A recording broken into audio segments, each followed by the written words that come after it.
یہ وہ عظیم ہستیاں ہیں، یہ حدیث پاک کا مضمون ہے، جو اپنے والدین کو محبت کی نگاہ سے دیکھے انہیں حج کا ثواب عطا کیا جاتا۔ تمہارے گھر میں ہے حج کا ثواب، مگر محبت کی نگاہ بھی تو چاہیے نا۔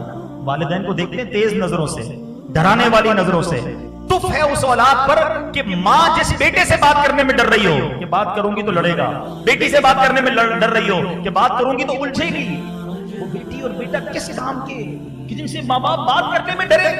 ارے ماں بات کرے، والد بات کرے تو ادب کے ساتھ جی لبیک حکم، یہ انداز ہمیں شریعت سکھاتی ہے۔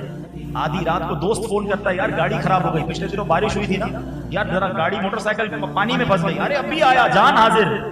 دوست کے لیے تم آدھی رات کو جا سکتے ہو، والد کبھی کہتے بیچارہ رات کو بیٹا ذرا دوائی لے آؤ، ارے ابو صبح بات کریں گے، آپ بھی پتہ نہیں رات کو فرمائشیں کرتے ہیں۔ ماں کہے بیٹا پانی پلا دو، امی بہت تھک گیا ہوں، تمہارے پاس ماں باپ کے لیے ٹائم نہیں ہے۔